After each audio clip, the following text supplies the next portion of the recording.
We're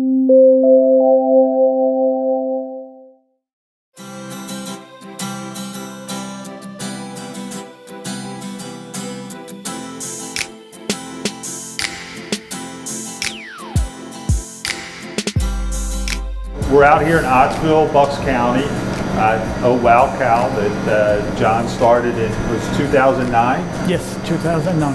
And he was just telling us about how he got started in this business and where his passion for ice cream came from.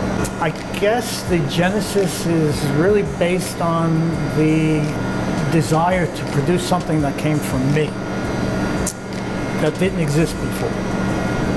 So ice cream is a generic product, it's ubiquitous. So how do you differentiate yourself in that market? You know, and so what I did was I tried to invent ice cream that I imagined my ancestors back in Italy 100 years ago would make, before all the industrial ingredients became part of what we call ice cream. So I went to Penn State. They have an ice cream short course, and I spent a week, 10 days, whatever it was there. And, you know, I was the idiot raising my hand and saying, well, I don't want to use corn syrup in my ice cream. Can I use honey? And the professor would say, well, see me after the class. And I'd see him after the class, and he wouldn't have a clue. Really? And the same thing with emulsification. You know, instead of monodiglycerides to, you know, meld the fat with the liquid water, I wanted to use eggs. So what's the equivalent? Man, they didn't have a clue. And they have a reputation for making this great ice cream. So I learned a lot, but I didn't learn how to make the ice cream I wanted to make. So I came back and I kind of just figured it out. You know, how to get the right formula, but using local cream, local eggs, local honey, chemical-free, everything. And so that's how it began. I wanted to create something that came from me, for better or for worse. And how has the community received that? Well, that was another amazing part of it. You know, we have a lot of young people who come and work for us, and a lot of times it's their first job. So I try to explain to them that this is not a business, this is a human exchange. And if you have value, then people will come back because you're offering something. And it's the value at the end of the day is the satisfaction that you made an incredible product, you shared it with people you care about, and you're supporting the community that is supporting you. I guess another dimension to that is like you get these kids who are brought up in a culture today where, you know, it's self-centeredness, it's meism, and there's very little empathy for the other. So we try to help them understand that, you know, a genuine smile can make somebody's day, and it doesn't cost anything. And Creating a great experience for somebody is very rewarding. Yeah. You see the kids as they experience that grow, and when they start here to by the time they're done a summer job. Yes. I think that they get the exchange because when they give something, like I said, a smile, a hello, a thank you, you see the response back. And that creates an emotive connection. So that customer comes back again and again and again, comes back with family, comes back with friends. And then the smile is like the smile that you offer a friend. Whereas before there was just a customer. A customer. It's an individual. You treat them with respect, kindness, generosity of heart. So like one of the things we do is we offer free ice cream to everybody, you know, like a sample taste. Yeah. If you want to sample 10 flavors, go right ahead. Well, let's go ahead and sample some flavors then. I'm ready, man. All right, let's do it.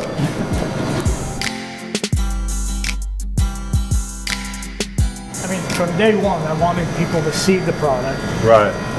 So, you know, the gelato case is not an ice cream case, but it's... What's the difference? Well, gelato is a product that they serve primarily in Europe. But the aesthetic nature of food, I think, in Italy and France and Spain. So, you know, instead of digging into a hole and pulling something out, so, you know, the fascination, like the little kids come in here and they're like, it's magic for them, you know. And some of the adults as well. So this is lower and it's on an angle, some more, you get... It's presenting itself to you. Yes. You know? My thing has always been authenticity. Right. So if it's handmade, it should have some imperfections, right? Can I try some of that drunken pineapple caramel? Oh yeah.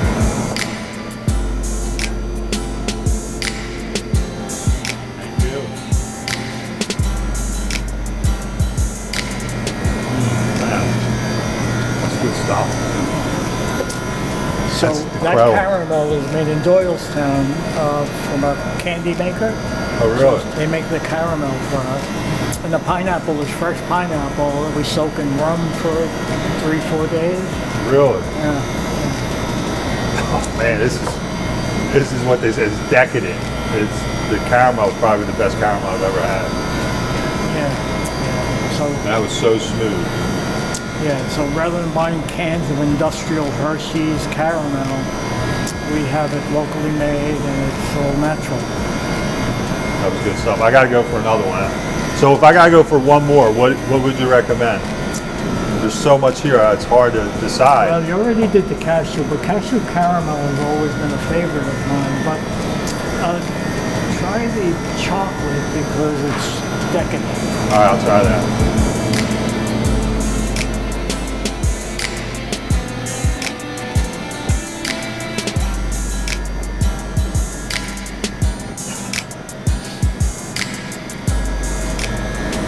So you notice it's called I Hate Chocolate. My wife would go crazy for this. Yeah. I'm glad we don't live too close to this place. Yeah. So you'll find a very expensive bourbon is mixed in with that chocolate. Really? A little espresso. How do you get the bourbon to mix with that? How's that, without giving up secrets? Yeah. Well, the alcohol is an issue because the alcohol has a lower temperature melting point, so it could really make the ice cream soft and mushy. It's really soft. You really got to be careful about that. It is really soft. I mean, it's just just a perfect amount of softness. Yeah. And then the other component to that is like adding complexity. You know, all of those little flavor nuances that make you want to go back and try it again because you're wondering really what's going on. Right, you know, right. Without thinking about it.